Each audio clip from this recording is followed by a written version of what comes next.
Hi students, I am Riya sir from Amin class. और आज हम बात करेंगे कि कल हमारा ओसीएम का पेपर है, तो किस तरह से हम लोग ओसीएम का पेपर लिखेंगे बच्चों। और हमको पता है कि ओसीएम के पेपर भी जिस तरह से हमने इको के आइडियाज से करे थे, बहुत सारे स्टूडेंट्स के मुझे फ़ोन आए सर कि आपने लास्ट टाइम जो वीडियो अपलोड किया था उससे हमारा paper time to time complete हो गया। तो देखो ओसीएम के अंदर इकोनॉमिक्स से थोड़ा स्लाइड चेंज है। ओसीएम में भी हम सबसे पहले लास्ट सेक्शन को ही रिफ़र करेंगे जो सेक्शन ई है, लेकिन इकोनॉमिक्स में ये सेक्शन 25 मार्क्स का था, लेकिन ओसीएम में ये बच्चों 20 मार्क्स का ही है। मीन्स हमको एनी 4 आंसर लिखने हैं आउट ऑफ 6। क्या लिखना है बच्चों? Any 4 out of 6।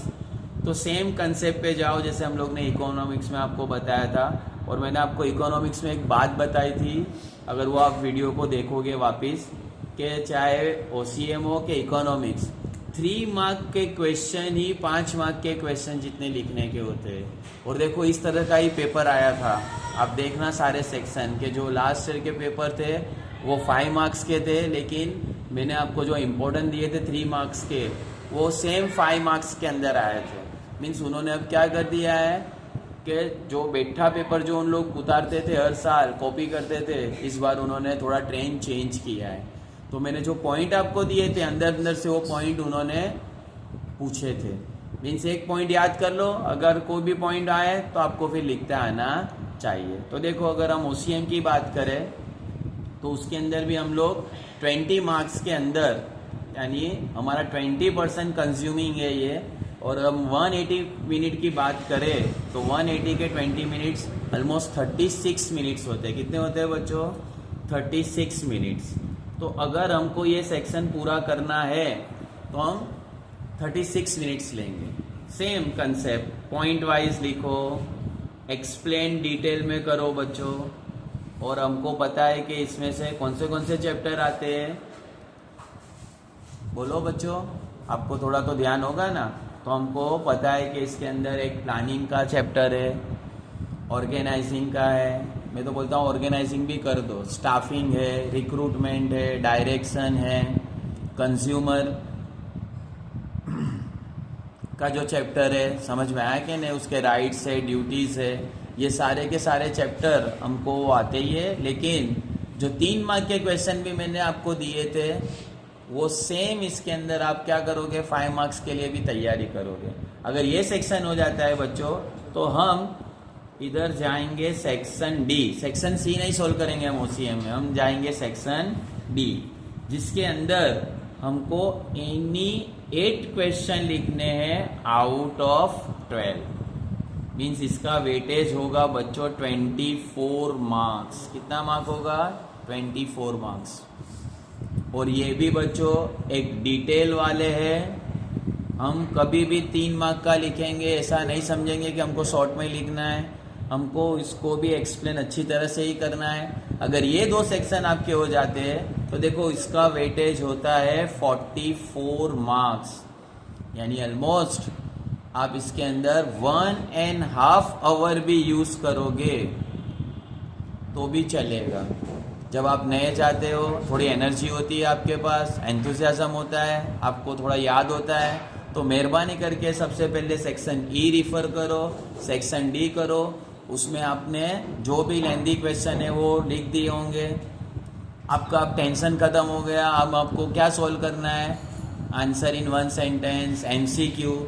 और फिर हम सॉल्व करेंगे सेक्शन ए।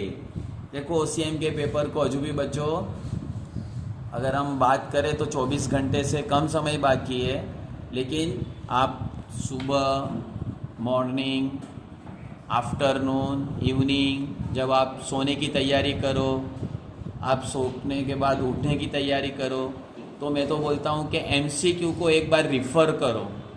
हमको उसको गोखना नहीं है, हमको उसको पढ़ना है। क्योंकि अगर आप, जैसे हम इकोनॉमिक्स में हमने किया था, बहुत सारे स्टूडेंट का फ़ोन आया कि सर हम लोग ने अगर एमसीक्यू इस तरह से 5-6 बार लर्न किए थे और 5-6 बार रिवाइज किए थे तो हमको इमीडिएटली एग्जाम में क्लिक हो गया था कि यही आंसर है। और बहुत सारे बच्चों का फ़ोन आएगा, सर हमने 18 से 19 एमसीक्यू तो राइट ही लिखे। अगर 18 और 19 हो जाते हैं तो इसका मतलब है कि आपके 19 मार्क्स तो वहाँ ही आ गए। तो अगर सेक्शन ए जो 20 मार्क्स का है बच्चों और वो पूरा एमसीक्यू है, तो सेम प्रोसीजर, अगर ये 20 मार्क्स हम 44 में जोड़ लेते तो हमारे 64 मार्क्स हो गए बच्चों। और ये 64 में आप अगर 2 आवर्स भी लेते हो तो भी मैं तो बोलता हूँ चलेगा। और फिर हम स्टार्ट करेंगे बच्चों सेक्शन सी। सेक्शन सी में लेकिन हमको क्या लिखना है बच्चों, एनी 13 लिखने हैं आउट ऑफ 17, यानी ये 26 मार्क्स का है बच्चों। ये थोड़ा 2 मार्क्स का है, थोड़ा थोड़ा लिखना है, लेकिन 13 क्वेश्चन लिखना है, ये थोड़ा लेंदी है।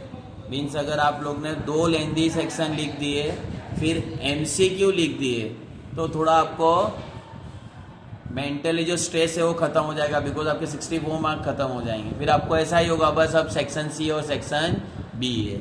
और लास्ट में हम कौन सा सेक्शन रिफर करेंगे बच्चों, सेक्शन बी, जो क्या है बच्चों, आंसर इन 1 सेंटेंस। जो मैंने आपको बोला था कि टेक्स्ट बुक में से ही रिफ़र करो, कोई एक्स्ट्रा क्वेश्चन नहीं। जो टेक्स्ट बुक में सेक्शन बी है वही रिफ़र करो। जो स्टेटमेंट है सेक्शन सी के अंदर, जैसे planning, controlling are twins, planning is known as a father of controlling, organizing के अंदर है, डेलीगेशन ऑफ अथॉरिटी के अंदर है। ये सारे स्टेटमेंट आप ज़्यादा करो जो 2 के 3 मार्क में ज़्यादा आ सकते हैं। Okay, best of luck. और फिर मैं अकाउंट और स्टैटिस्टिक्स का भी किस तरह से लिखने का है वो वीडियो में संडे को अपलोड कर दूंगा। Okay, take care.